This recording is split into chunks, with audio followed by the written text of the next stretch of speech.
নমস্কার বন্ধুরা, কেমন আছেন সবাই? আশা করি সবাই খুব ভালো আছেন, সুস্থ আছেন, আনন্দে আছেন। আপনাদের সবাইকে আমার চ্যানেলে স্বাগত জানাই। আজ আমি আপনাদের পড়ে শোনাব প্রতিভা বসুর লেখা গল্প মহাকাব্য।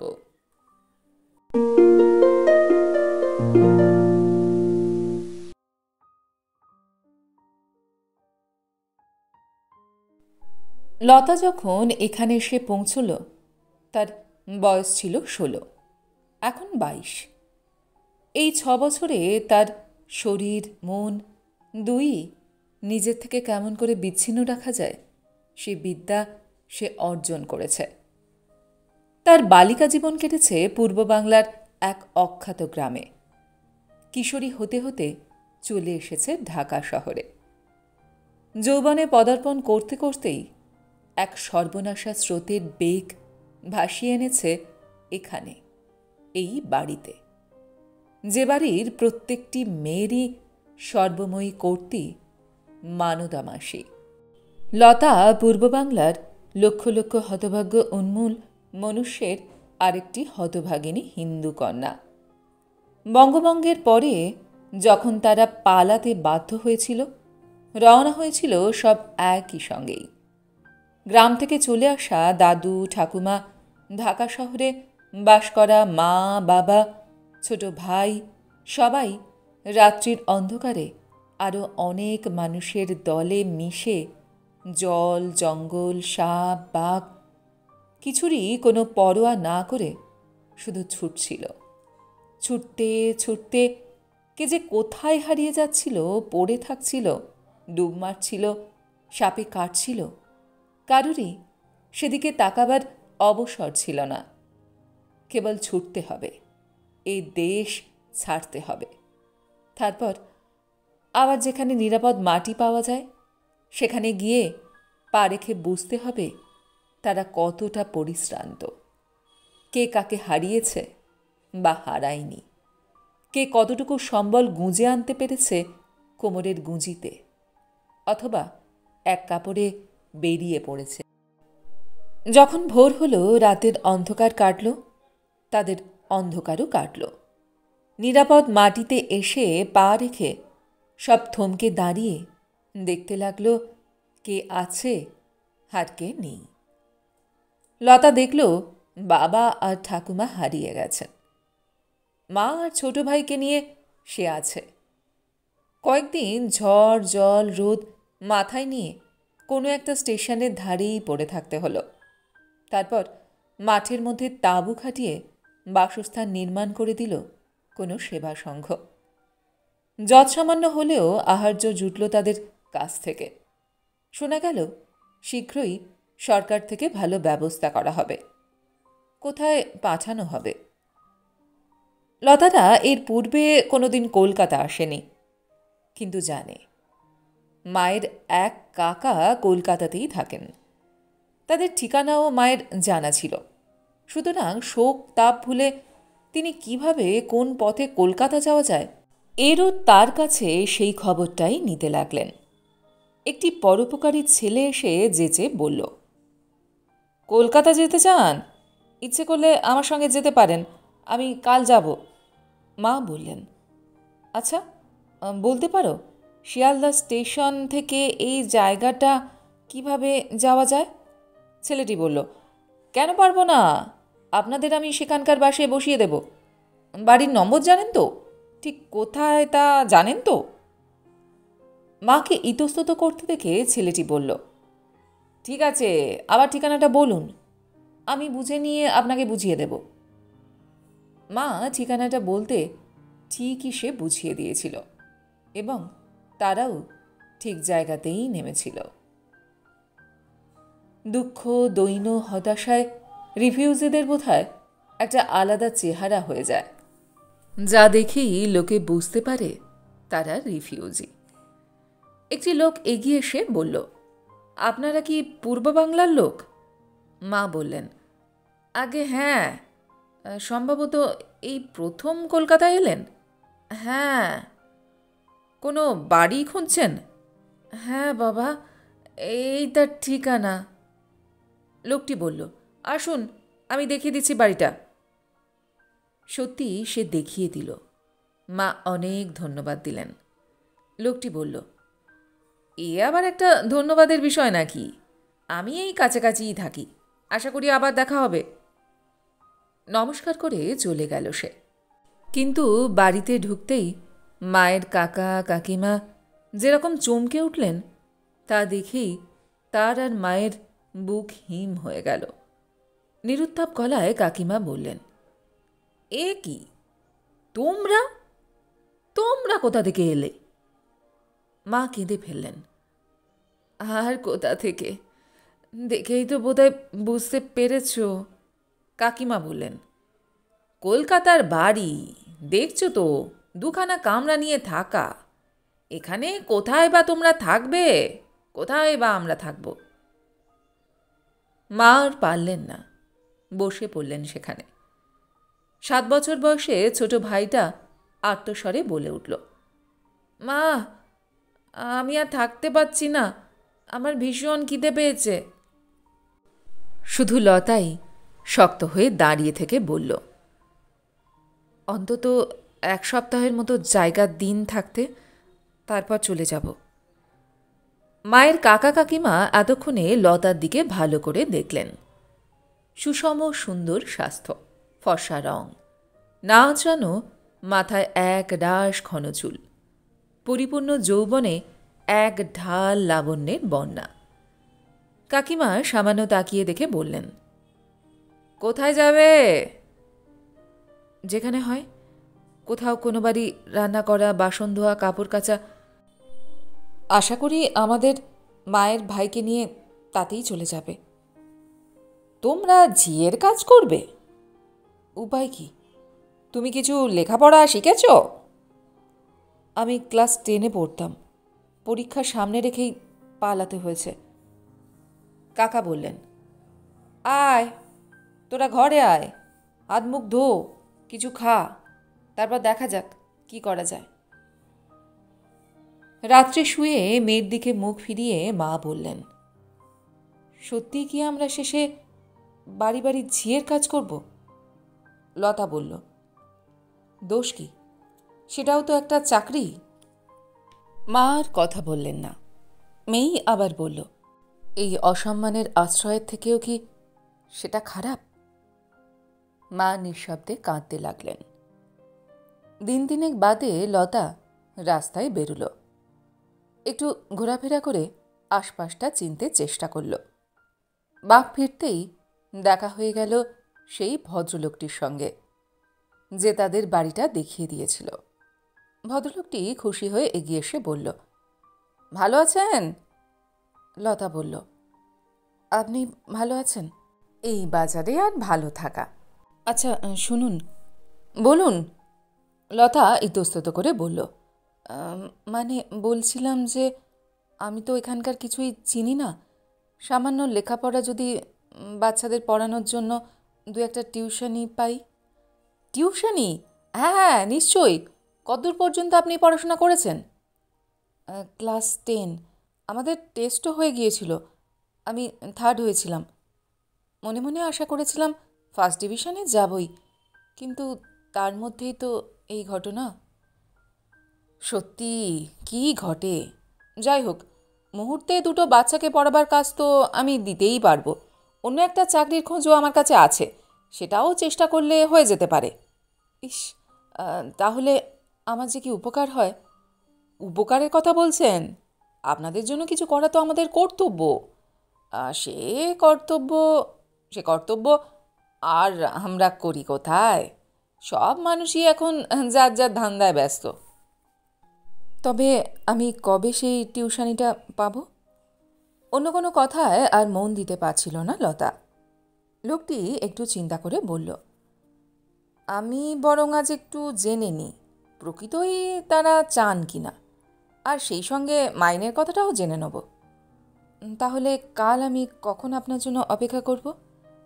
এক কাজ করুন। থেমে থেমে চোখ কুঁচকে বলল, দুপুর 2:30 থেকে 3টের মধ্যে যদি হয় তবে কি কোনো অসুবিধা আছে? লতা সাগ্রহে বলল, না না, মোটেই না। আপনি আমাদের ফ্ল্যাটের দরজায় এসে দাঁড়ালেই আমি বেরিয়ে আসব। আমি আর বাড়ির মধ্যে ঢুকতে চাই না।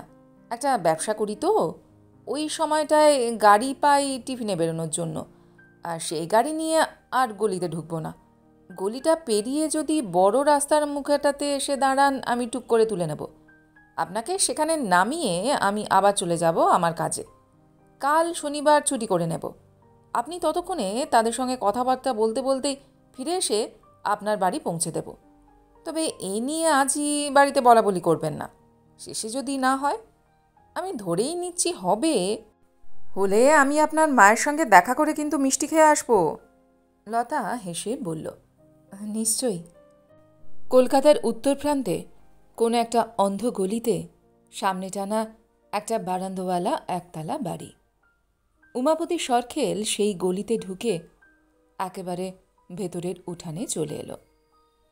মানদা সবে খাওয়া শেষ করে থালা হাতে নিয়ে কলতলা যাচ্ছিল। উমাপতিকে দেখে বলল, বাবুরা যেই অসময়ে উদয়, ব্যাপারটা কি? উমাপতি হেসে বলল, তোকে বড় দেখতে ইচ্ছে করল মাইরি। চোখ মোটকে মানদা বলল, তাই নাকি? তাছাড়া আর কি বল, সত্যি তোকে যে কত ভালোবাসি সে কথা আর বোঝানো গেল না।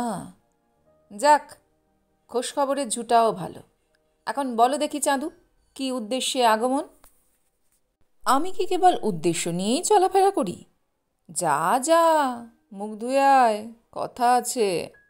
মানদা মুখ ধুতে গেল। উমাপতি সরখেল মানদার ঘরে ঢুকে তার বিছানায় চিৎপাত হয়ে শুয়ে পড়ে পা নাচাতে লাগল।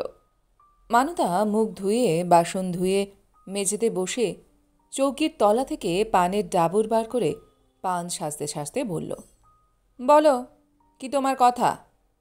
পা নাচাতে নাচাতে উমাপতি গানও ধরেছিল, কাননে কাননে তোমারই সন্ধানে বেড়াবো দেখাটি পাব না। সুপরি কুচুতে কুচুতে হাসি মুখে মানদা বলল, পেয়েছ নাকি? সরখেল গান থামিয়ে বলল, পান দে আগে, সাদা পাতা দিয়ে খুব ভালো করে সাজা পানটা। আহ, খুব যে বাবুয়ানি দেখাচ্ছ। সত্যি তোমার মতলবটা কি বলে ফেলো তো? আমি কিন্তু আজ একটা পয়সাও দিতে পারবো না। পান সাজিয়ে হাত এগিয়ে ধরল মানদা। উমাপতি হাঁ করে বলল, মুখে দিয়ে দে।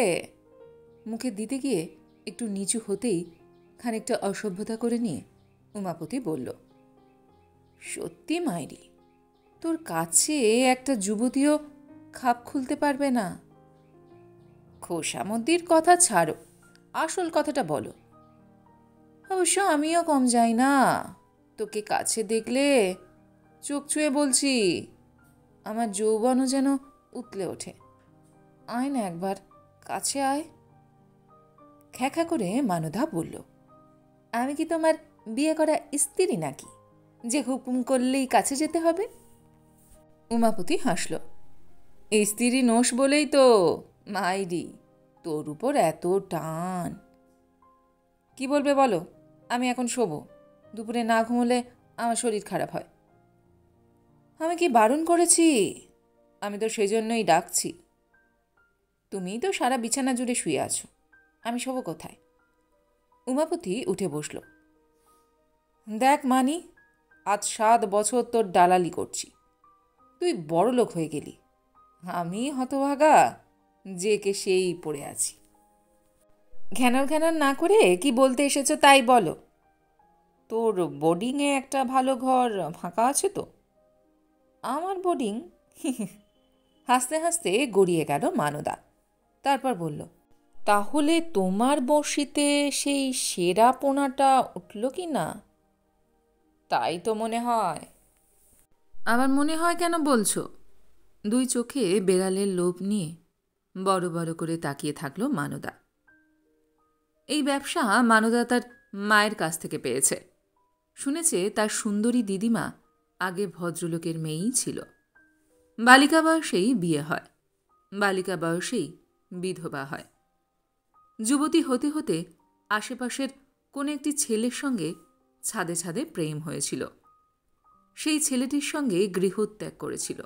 কিন্তু ছেলেটি তাকে বিবাহ না করে যথেষ্ট ভোগ করে এই নরকে এনে ঢুকিয়ে দেয়।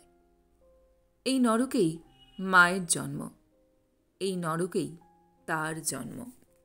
এই উমাপতি সরখেল তার দালাল হলেও তার উপরেই একটা টান আছে মানদার। বয়স 40-এর কাছাকাছি, কিন্তু নিজের শরীর সে বিশেষ খাটায়নি। মেয়েরা খেটেই যা দেয় তাতেই তার বেশ রোজগার হয়। বাড়িটা পুরনো, কিন্তু মা এটা কিনেই নিয়েছিলেন, সুতরাং ভাড়া লাগে না। বছর 7 হলো বলতে গেলে সে সরখেলকেই একমাত্র পুরুষ হিসাবে মধ্যে মধ্যে গ্রহণ করে।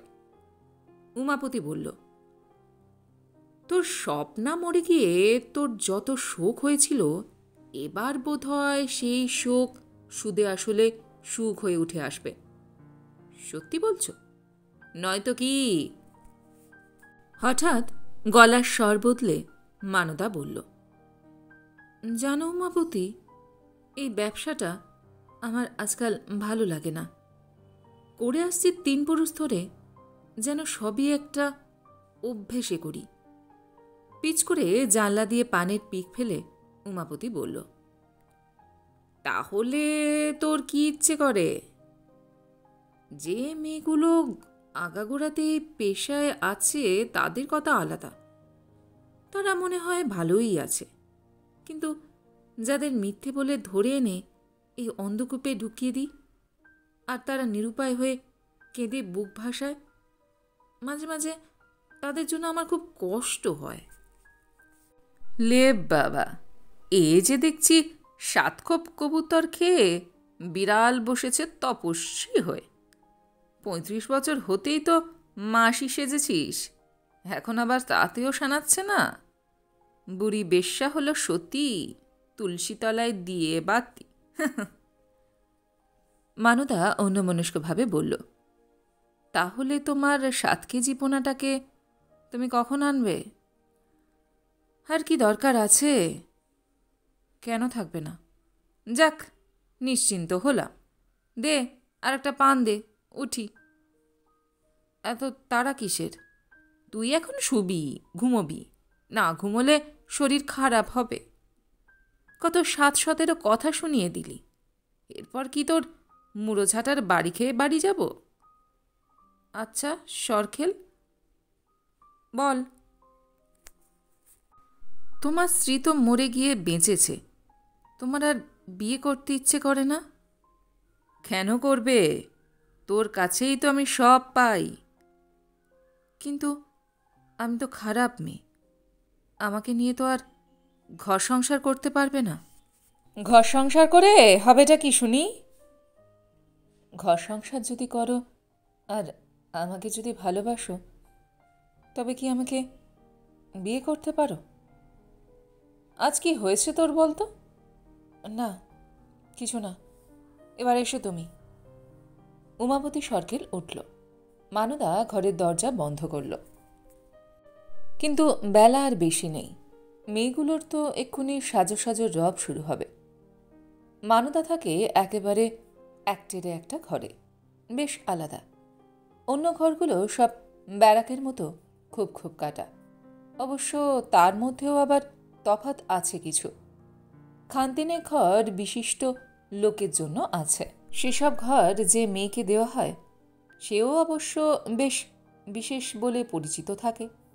শুধু দেখতেই যে সুন্দরী তা নয়, কিছুটা লেখাপড়া জানে, গান জানে, কথাবার্তায় বেশ চটুল। উমাপতি সরখেল যে কেবলমাত্র মেয়েই আনে তা নয়, ভালো ভালো বাবুও আনে। সত্যি, উমাপতিটা তার জন্য অনেক করে। সুন্দরী স্বপ্নাকে উমাপতিই এনেছিল। বেশ ভালো রোজগার হচ্ছিল তাকে দিয়ে। দুম করে মরে গেল মেয়েটা। তা আবার কী রোগ? না কলেরা। অশান্তি কম গেল না। যা ছোঁয়াচে আবার কার হয় ঠিক কি? সবাই জল ফুটিয়ে খেয়েছে, আপন আপন ঘরে বসে থেকেছে। সেবা যত্ন বলতে তারা অবশ্য কিছু করেনি, করতে হয়নি। সরখেল তাকে হাসপাতালে দিয়ে এসেছিল। সেইখানেই শেষ নিঃশ্বাস ছাড়ল। খুব কষ্ট হয়েছিল মানদার। শুধু স্বার্থের জন্য নয়, এমনি। মেয়েটা কেন এতটুকু বয়সে চলে গেল, শুধু সে কথা ভেবেই। তার ঘরে যে কজন মেয়ে আছে, স্বপ্নার মতো না হলেও মোটামুটি সবাই দেখতে ভালো, কিছুটা সভ্য ভদ্র। আর যারা এখানে আসে তারাও ভদ্রলোকই। মানদা শুয়ে শুয়ে ভাবল, যে লোকগুলো আসে তারা তো বাইরে গিয়ে মুখ মুছে যেমন ছিল তেমনি থাকে। তারা তো অপাংতেয় হয় না, তাদের তো ঘর সংসার করার কোনো বাধা থাকে না। তবে মেয়েরা অচ্ছুত হয় কেন? কি দোষ মেয়েদের? মেয়েরা যা করে সবই তাদের ভাগ্য বিপর্যয়, সবই বাধ্যতামূলক। অথচ পুরুষ যা করে সব করে নিজেদের বদ স্বভাবে, নিজের অসভ্যতায়, অভদ্রতায়। পাপ করে পুরুষ, দুর্ভোগ হয় মেয়েদের। দোষ করবে পুরুষ, শাস্তি পাবে মেয়েরা। এ কি উদ্ভট নিয়ম, অন্যায় নিয়ম। মেয়েরা যেন পুরুষের খাদ্য, একবার মুখে দিলেই উচ্ছিষ্ট। সেই উচ্ছিষ্ট খাবার আর কেউ খেতে পারবে না। পুরুষটিও তো তবে উচ্ছিষ্ট। এই গণিকা বৃত্তির পক্ষে এই দর্শন তেল জলের মতো, কোনো রকমেই মিশ খায় না। তবু যে মানদা এসব ভাবে তার সত্যিই কোনো কারণ নেই। ছেলেবেলায় সবাই বলতো তার মা নাকি তার দিদিমার চাইতে সুন্দরী ছিল। মাত্র একজনই বাবু ছিল তার, তাই জানত মানদা কার মেয়ে। ব্যবসাটা ব্যবসা হিসাবেই নিয়েছিল, কিন্তু ভালোবাসাটাও ভালোবাসার নিয়মেই ঘটে গিয়েছিল। হয়তো সেজন্য মানদাকে তার মা কিছুটা প্রভাবিতও করেছে। মা নাকি সেই ভদ্রলোককে বলেছিলেন, মেয়ে তোমার, তুমি তাকে নিয়ে যাও এখান থেকে, ও যেন এই নরকে না পচে মরে। ভদ্রলোক জবাব না দিয়ে সামান্য হাসলেন। মানদার মা বলল, হাসলে কেন? কথাটা কি হাসবার? মেয়ে যেমন আমার, তোমারও তো তেমনই। তুমিও নিশ্চয় সন্তানের ভালো চাও। ভদ্রলোক বললেন, শুধু মেয়েকে কেন, তার মাকেও তো তাহলে নিয়ে যেতে পারি। নাও নাও, আমাকে নাও তুমি। তোমাকে ভালোবেসে এই গণিকা গৃহ বাস করা আমার কাছে প্রতিদিনের মৃত্যু যন্ত্রণা। ভদ্রলোক কাছে টেনে নিয়ে কাম নিবৃত্তি করতে করতে বলল, গণিকা বলেই তো এত আকর্ষণ। সেই একই কথা। সরখেল যা বলে, ঘরে আমার সুন্দরী বিদুষী স্ত্রী আছে, পুত্রকন্যা আছে, 4 বিঘা জুড়ে পৈতৃক অট্টালিকা আছে। তার উপর আমি একজন রাজনৈতিক নেতা। তবু যে আসি, গণিকা বলেই আসি। গণিকার আকর্ষণ অন্য রকম। কিন্তু আমি তো সেই অর্থে গণিকা নই। গণিকা গণিকাই, তার একটাই অর্থ, দুটো নয়। কথা শুনে মায়ের ভালোবাসা মাথায় উঠে গিয়েছিল। উদ্ভিন্ন যৌবনাবস্থা থেকে যে লোকটাকে এত দিন ভজনা করে এসেছে, তার উপর ঘৃণায় তার মরে যেতে ইচ্ছে করছিল। এই মুখোশ পরা লোকটাকে সে আর কোনো দিন প্রশ্রয় দেয়নি।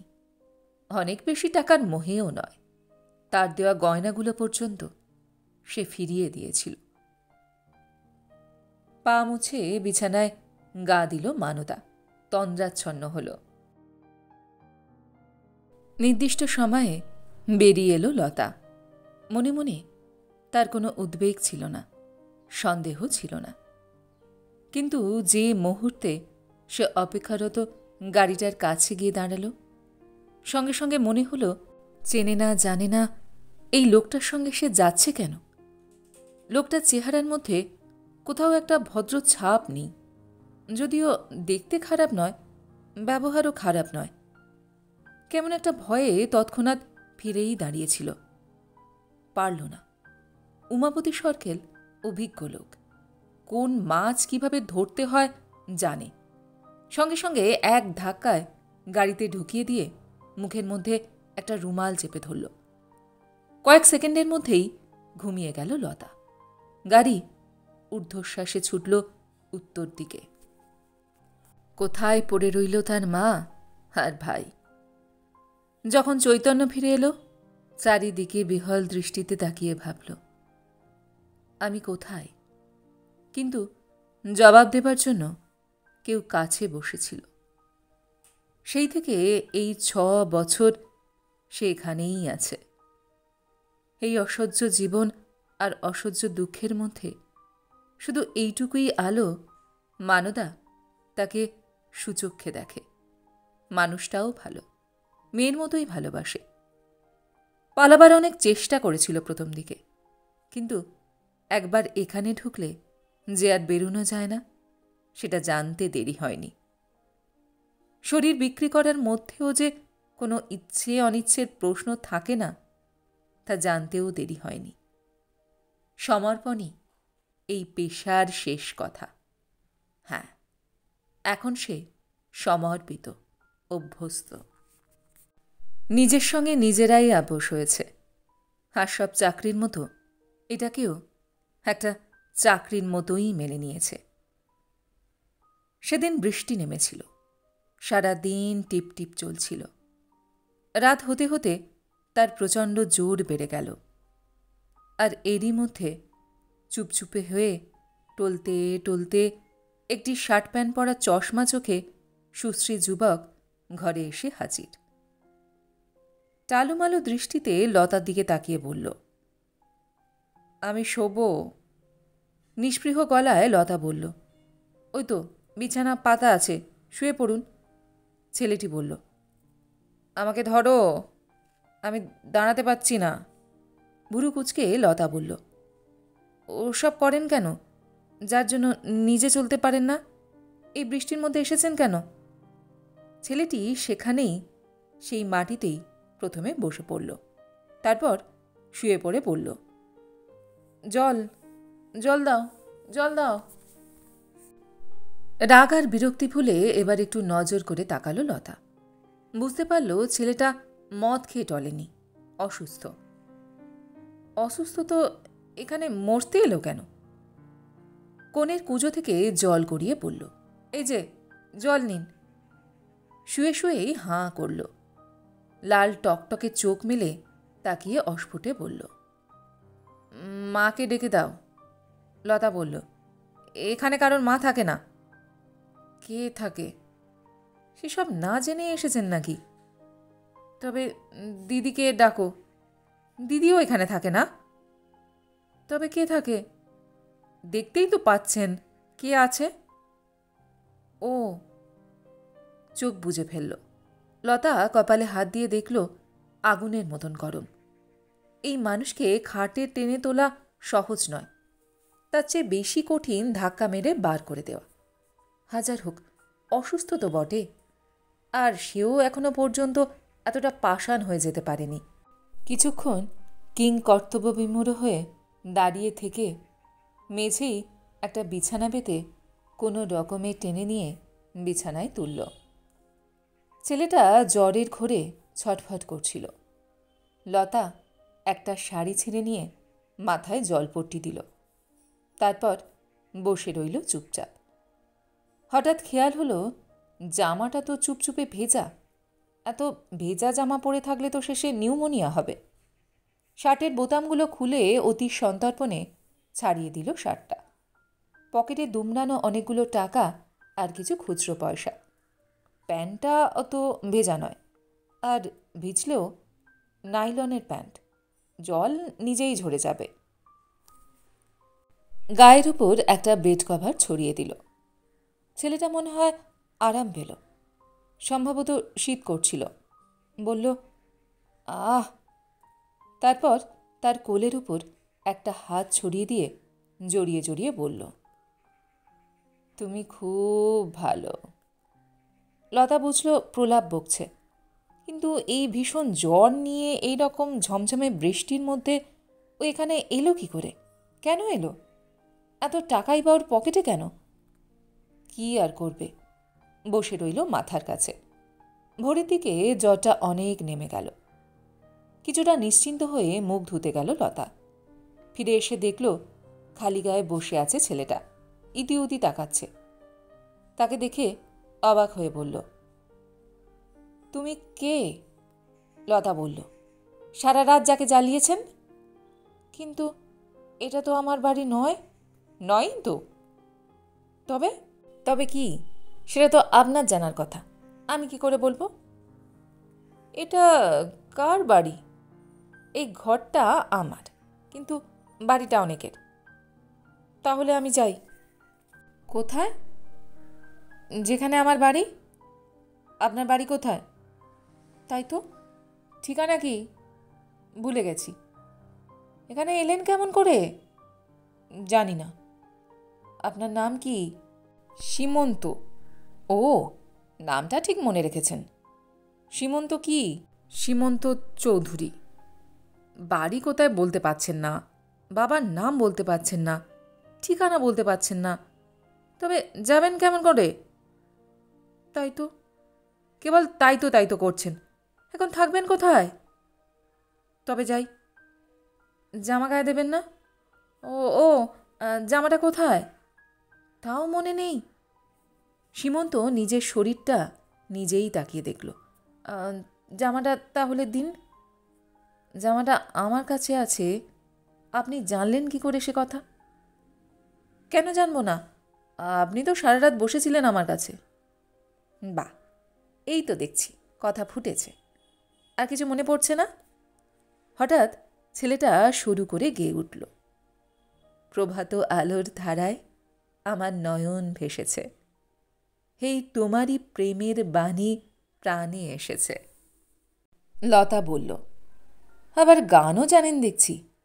এতগুলো লাইন মুখস্থ বলতে পারলেন, আর বাড়ি কোথায় বলতে পারছেন না? শার্টটা কাছে এনে দিয়ে বলল, নিন, গায়ে দিয়ে নিন, ঠান্ডা লাগছে। আবার জ্বর বাড়িয়ে ফেললে তো আমারই মুশকিল। কেন? আপনার মুশকিল কেন? তো কি করব? সব তো ভুলে বসে আছেন। এ অবস্থায় কোথায় পাঠাবো আপনাকে? একটু চুপ করে দেখে বলল, এই লাইন কটা কেন মনে এলো আপনার? সীমন্ত বলল, জানি না, বোধহয় আপনাকে দেখে। আপনার খুব দয়া। উঠে দাঁড়ালো। যাই? কোথায়? নিজের বাড়িটা খুঁজি। এখন আমি চা করব। চা খাবেন না? আপাতত শুয়ে থাকুন। সীমন্ত তৎক্ষণাৎ শুয়ে পড়ল। বোঝা গেল তার দেহে কোনো বল ছিল না। কোণের দিকে স্টোভ জ্বালিয়ে চায়ের জল বসালো লতা। টুকটাক অন্যান্য কাজ করতেও লাগল। সেই সঙ্গে গানের লাইন কটা মনে মনে আওড়াতে লাগল। ছেলেটির যে মাথায় একটা গোলমাল আছে সেটা বোঝা যাচ্ছে। নইলে বাড়ি থেকে বেরিয়ে আর বাড়ি ফিরতে পারছে না কেন? কিন্তু গোলমালটা এমন নয় যে তাকে ঠিক পাগল বলা যায়। একসময় লতা ভেবেছিল সে যখন বিয়ে পড়বে তখন সে সাইকোলজিতে অনার্স নেবে। তাহলে এই রোগীটিকে দিয়ে বেশ হাত পাকানো যেত। ভাবতে ভাবতে চা টোস্ট নিয়ে সীমন্তর কাছে এসে বলল, এই নিন, চা নিন। ঘুমোলেন নাকি? সীমন্ত চোখ খুলে তার দিকে এক দৃষ্টিতে তাকিয়ে থেকে বলল, চা? লতা বলল, আগে হ্যাঁ, এটা খেয়ে নিয়ে আমাকে বাধিত করুন। তারপর ধীরে ধীরে মনে করুন বাড়ির ঠিকানাটা কি। উঠে বসল সীমন্ত। হঠাৎ বলল, আমি দিল্লি থেকে এসেছি। কবে এসেছেন? আজ। কখন? রাজধানীতে, সকালবেলা। তারপর? তারপর? তারপর কি? চায়ে চুমুক দিল। আহ, কি ভালো চা। দিল্লিতেই থাকেন? হ্যাঁ, না। একবার বলেন হ্যাঁ, একবার বলেন না, কোনটা ঠিক বলুন তো? ওরা তো তাই বলল। কারা? দাদা বৌদি, বৌদির মা। কি বলল? বৌদির মা তো বললেন এ আপদ বিদায় করো। সেসব কথা তো দেখছি বেশ মনে রেখেছেন। বাড়িটা ভুলে গেলেন কেমন করে? জানি না। বাড়িতে কে থাকে? মা, বাবা, দিদি। বাড়ির ঠিকানা যদি মনে না পড়ে কি করবেন তবে? আমার স্যুটকেসটা কোথায়? স্যুটকেস? স্যুটকেস তো এখানে আনেননি। তবে সেটা কি আমার জানার কথা? আমি তো কুলির মাথায় তুলে দিলুম।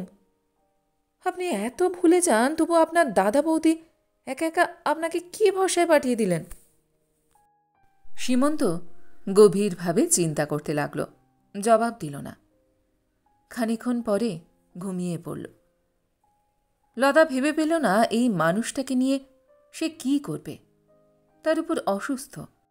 এমনি সুস্থ শরীরে এলে না হয় বার করে দেয়া যেত। জ্বর গায়ে ছেলেটাকে তাড়ায় কি করে? ভদ্রলোকের ছেলে, কি সুন্দর দেখতে, কি সুন্দর নাম। আর সবচেয়ে যেটা লতার মন ভোলালো, কতকাল পরে সত্যি সত্যি একটা সৎ চরিত্রের ভদ্র ছেলেকে সে দেখল। যে ছেলে এটাকে গণিকালয় ভেবে আসেনি, তাকে গণিকা ভাবেনি। অসুস্থ ফুর্তির লোভে একঘরে একটি মেয়েকে দেখে তার মনে কোনো কাম উদ্রেক হয়নি।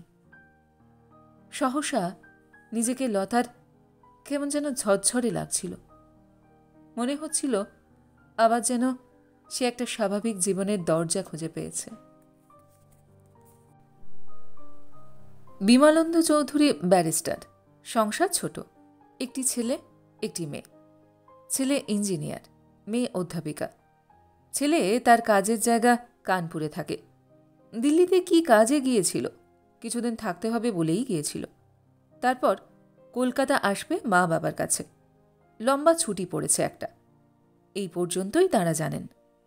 সকালে চা খেয়ে খবরের কাগজ পড়ছিলেন। একটা চিঠি এলো, লিখেছে বড়দার ছেলে মাধব। চিঠিটা পড়েই তার চোখ বড় হয়ে গেল। চেঁচিয়ে ডাকতে লাগলেন, আভা, আভা। আভা তার স্ত্রীর নাম। স্বামীর এই ধরনের একটা বিপদের মতো ডাকের সুর শুনে রান্নাঘর থেকে দৌড়ে এলেন। কি কি হয়েছে? বিমলেন্দু মাথায় হাত দিয়ে বসে প্রায় কান্নার সুরে বললেন, এই দেখো, মাধবের চিঠি দেখো। শ্রীচরণেশ্বর মেজ কাকা। 2 সপ্তাহ আগে 9 তারিখে সীমন্ত এখান থেকে কলকাতা যায়। আজ পর্যন্ত তার কোনো পৌঁছানোর সংবাদ না পেয়ে বিশেষ চিন্তিত আছি। চিন্তার একটা বড় কারণ, ও যেন কেমন এলোমেলো কথা বলে, সব কথা ভুলে যায়। আমি ওকে একটা রাজধানীর টিকিট কেটে বসিয়ে দিয়ে এসেছিলাম। আমি ধরেই নিচ্ছি সে ঠিকমতো গিয়ে পৌঁছেছে। আমি যে চিঠিটা লিখলাম তার কারণ, আমার মনে হয় কোনো রকম শক পেয়ে ওর মাথাটা ঠিক স্বাভাবিক নেই। আশা করব এতদিনে ওকে তোমরা ভালো ডাক্তার দেখিয়ে চিকিৎসার একটা বন্দোবস্ত করতে পেরেছ এবং ও ভালো হয়ে গিয়ে ওর কাজে জয়েন করেছে। দেখতে দেখতে বাড়িতে একটা শোকের ছায়া নেমে এলো। তারপর তারা 3টে প্রাণী কি করল আর কি করল না তার কোনো তালিকা নেই। পুলিশ, আপিস, থানা, হাসপাতাল, কানপুর, দিল্লি, মিসিং স্কোয়াড, কিছু বাকি রাখল না। কোথাও পাওয়া গেল না ছেলেকে। এদিকে 2 সপ্তাহ সীমন্ত লতার কাছেই আছে। জ্বর ছাড়তে তার 7 দিন কেটে গেল। ছাড়ে, আবার আসে। ম্যালেরিয়ার মতো ভীষণ দুর্বল হয়ে পড়েছে। লতা পরিচর্যা করে, সারাক্ষণ কথা বলে জানতে চায় কি জন্য তার এই ভ্রান্তি। বর্তমানকে সে এখন বেশ ভালোভাবেই মনে রাখতে পারছে। বর্তমানের কাছে সে একান্তভাবেই একটা স্বাভাবিক মানুষ হয়ে গেছে। অতীতের কথাটা কিছুতেই মনে আনতে পারছে না। এই 2 সপ্তাহ লতার ঘরে কোনো পুরুষকেই ঢুকতে দেওয়া হয়নি। মানদার মুখ ভার, আর বেশি দিন সে সহ্য করবে বলে মনে হয় না। লতা আত্মগোপন করেনি, করতে ইচ্ছে হয়নি। এই মানুষটার কাছে 2-3 দিন বাদেই বলেছিল, আপনি কোথায় এসে উঠেছেন তা কি আপনি জানেন? কোথায় উঠেছি? এটা একটা গণিকালয়। কি? কথাটা ঠিক হৃদয়ঙ্গম করতে পারলাম না। গণিকা মানে জানেন? জানি, এটা তাদেরই বাড়ি। আমিও তাদের একজন। না, যা সত্য তাই বললাম আপনাকে। কি সত্য? আমি সেই পেশারই মেয়ে। চুপ করে থেকে সীমন্ত বলল, আমি থাকতে আপনার খুব ক্ষতি হচ্ছে না? লাভ ক্ষতির বিচার করার কর্তা আমি নই। আমি তো আগে চেয়ে অনেক ভালো আছি। তাছাড়া আমার চলে যাওয়া উচিত, তাই না? উচিত অনুচিতের প্রশ্ন নয়। একটা গণিকলায় ঢুকে একজন গণিকার ঘরে দিন যাপন নিশ্চয়ই ঘৃণ্য বিষয়। কাকে ঘৃণ্য? আমাকে? আপনাকে? কেন? নিজের মনেই ভেবে দেখুন। ভেবেছি। কি ভেবেছেন?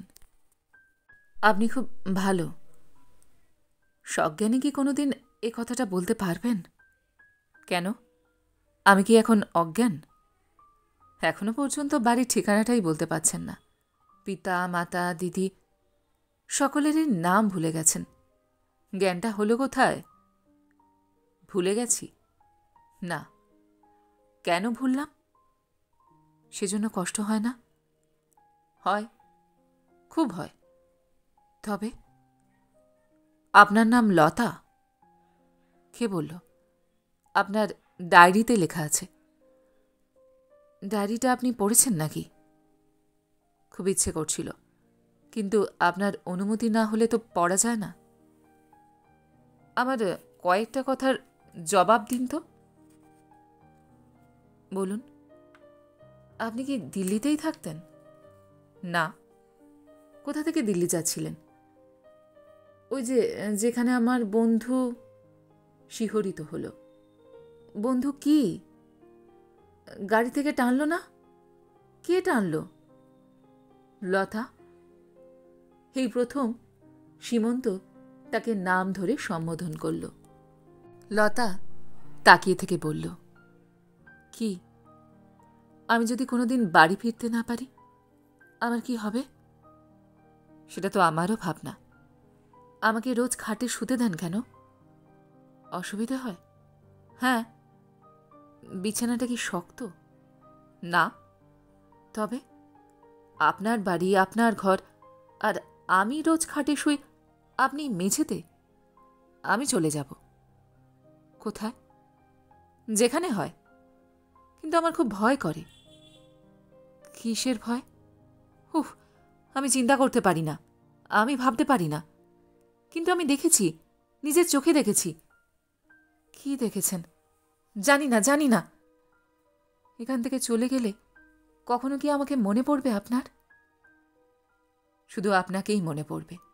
আমার জগতে এই মুহূর্তে আপনি ছাড়া আর তো কেউ নেই। আমি খুব স্বার্থপর। কেন? আপনি নিশ্চয়ই একদিন আবার আপনার পুরনো জগৎ ফিরে পাবেন। সেটাই আমার প্রার্থনা হওয়া উচিত।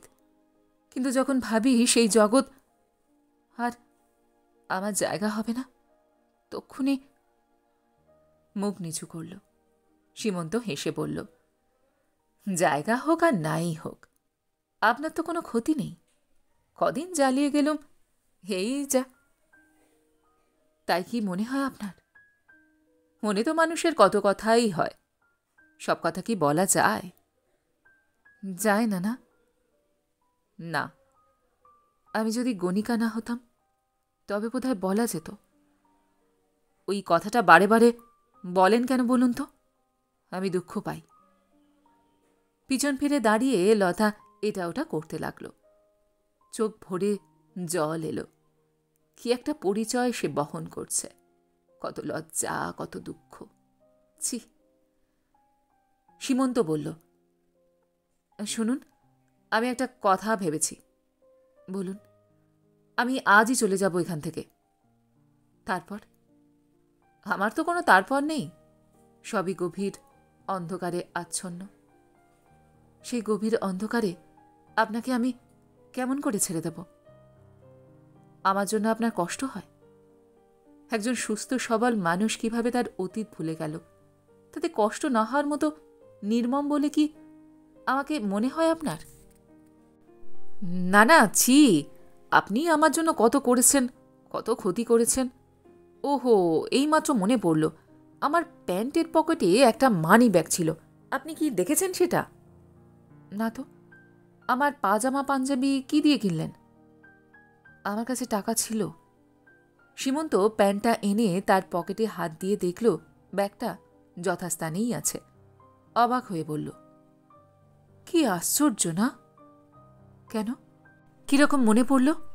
আস্তে আস্তে তবে কি আমার সব কথাই মনে পড়বে? নিশ্চয়ই।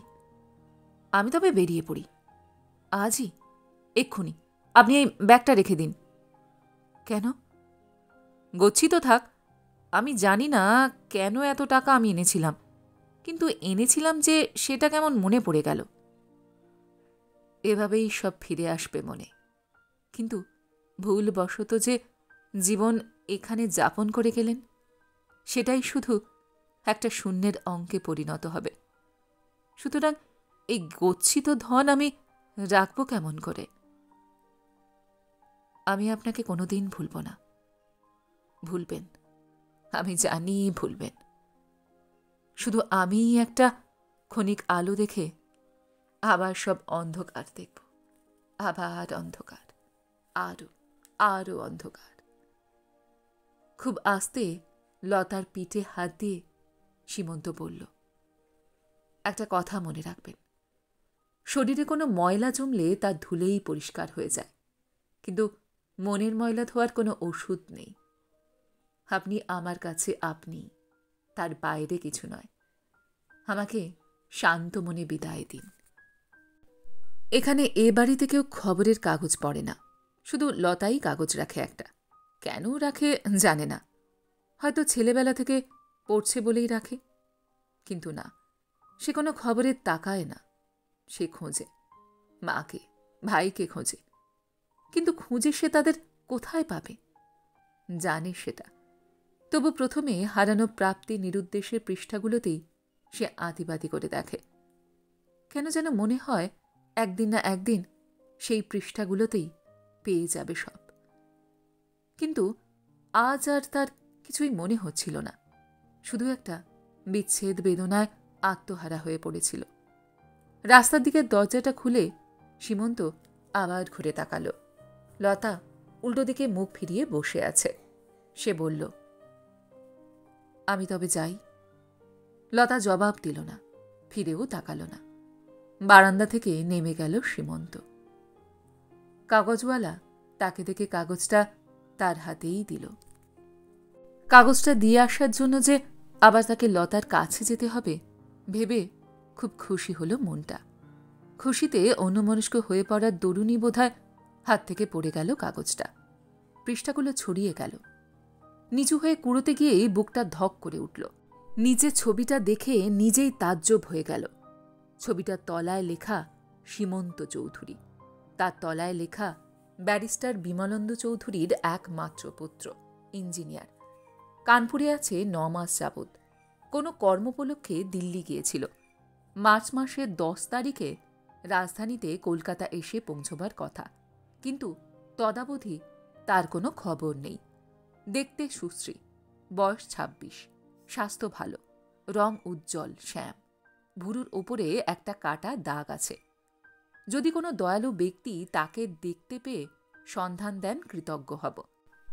ঠিকানা আয়রন সাইড রোড, 36/8 নম্বর বাড়ি, 50,000 টাকা পুরস্কার। এইবার সমস্ত ঘটনাটা সীমন্তর মনের ওপরতলায় উদ্ভাসিত হয়ে উঠল। মনে পড়ে গেল কানপুর থেকে সে গাড়িতে দিল্লি যাচ্ছিল, সঙ্গে এক বন্ধু আর তার স্ত্রী। পথে কোনো এক নির্জন জায়গায় একটি মোটরসাইকেল গাড়ির গতি রোধ করে দাঁড়াল। তারপর গাড়ির পিছনে বসা তার বন্ধু এবং বন্ধুর স্ত্রীকে টেনে নামিয়ে সেখানেই কুপিয়ে মেরে ফেলল। গাড়ির ড্রাইভার এক মুহূর্ত দেরি না করে ফুল স্পিডে গাড়ি চালিয়ে ছুটল দিল্লির দিকে। সেই থেকেই ওই মর্মান্তিক দৃশ্যটা অবিশ্রান্ত তাকে হানা দিতে লাগল। এক বিন্দু ঘুম হল না রাত্রিতে। তারপর দৃশ্যটা মুছে গেল। কেবল একটা ভয় ঘিরে থেকে সব ভুলিয়ে দিল, একেবারে সব। কলকাতা পৌঁছে সমস্ত দিন ঘুরে ঘুরে ঠিক বুঝতে পারল না কি করবে, কোথায় যাবে। যখন ভীষণ বৃষ্টি নামল, তখন এই খোলা দরজা পেয়ে ঢুকে পড়ল এখানে। সবই ভবিতব্য। ঘুরতে ঘুরতে এখানে এ পাড়ায় এসে এই মেয়েটির অক্লান্ত সেবা পাবে, ভালোবাসা পাবে, এই ছিল তার কপালে। সেও কি বাসেনি? বেসেছে। কিন্তু তার উদ্ভ্রান্ত জীবনের সঙ্গে এই মেয়েকে সে কেমন করে চড়াবে, সে কথা ভেবেই নিজেকে ছিন্ন করে দরজার বাইরে এনে দাঁড় করিয়েছিল। কিন্তু ঈশ্বরের যা নির্দেশ, তা কি কখনো অমান্য করা যায়? দরজার পর্দা সরিয়ে আবার সে ঢুকে এলো ঘরে। হাঁটুতে মুখ গুজে ফুপিয়ে ফুপিয়ে কাঁদছে লতা। সীমন্ত ডাকল, শুনুন। চমকে মুখ ফিরিয়ে তাকালো লতা। কান্নায় ভেসে যাওয়া মুখে আলো ফুটে উঠল। সীমন্ত বলল, ভেবে দেখলাম আপনাকে সঙ্গে করে নিয়ে না গেলে আমার অস্তিত্বের আর কোনো মানে থাকে না। নেবেন, নিয়ে যাবেন আমাকে, এই নরক থেকে উদ্ধার করবেন আমাকে। আমার দুঃখিনী মা, আমার ছোট ভাই। আবার লতা কান্নায় ফুপিয়ে উঠল। কোথায় তারা? মুখ থেকে হাত সরিয়ে দিল সীমন্ত। আমি জানি না, কলকাতার কিছুই চিনি না আমি। এই জায়গাটা যে কোথায় তাও আমি বুঝি না। তাহলে কি করে এলেন এখানে? তাও আমি জানি না। একটা লোক আমাকে প্রাইভেট টিউশনই দেবে বলেছিল। আমি বিশ্বাস করে তার গাড়িতে উঠতে গিয়ে কেমন একটা ভয়ে ফিরে যাই। ভাবছিলাম তক্ষুনি সে টেনে উঠিয়ে নিয়ে মুখে একটা রুমাল চাপা দিয়ে দিল। যখন চোখ খুললাম দেখলাম এখানে এসে পৌঁছেছি। চলুন যাই। আমি? কিন্তু মানদা মাসি? তার জন্য ভাববেন না, পুলিশই দেখবে তাকে। আজ যে আপনি আমার বাবার কাছ থেকে 50,000 টাকা উপহার পাবেন, ভাবছি সেটা আমরা আমাদের হানিমুনের জন্য খরচ করব। হানিমুন? কার সঙ্গে? কিসের টাকা? হানিমুনটা অবশ্যই আমার সঙ্গে। সীমন্ত হাসল। চিকচিক করে উঠল চশমার কাঁচ। বলল, টাকাটা আমার বাবার। আপনার সঙ্গে? আপনার বাবা 50,000 টাকা দেবেন আমাকে? এসব আপনি কি বলছেন? রোজ তো দেখি কাগজ খুলেই হারানো প্রাপ্তি নিরুদ্দেশ দেখেন। এ ছবিটা দেখুন তো, চেনেন কিনা? ছবিটা দেখল লতা। নিচের লেখাগুলো পড়ল। তার লাবণ্য মাখা বেদনাদ্র মুখের টানা টানা দুটো চোখ বিস্ফোরিত হয়ে গেল। কেঁপে উঠে দু হাতে নিজেই নিজেকে জড়িয়ে ধরল। চোখে চোখ রেখে সীমন্ত বলল, উফ, ওটা আমার প্রাপ্য। লতার হাত দুটো সরিয়ে আলিঙ্গনবদ্ধ করতে করতে বলল, ভাবি স্ত্রীকে কোর্টশিপ পিরিয়ডে এইটুকু বোধহয় করা চলে, কি বলো?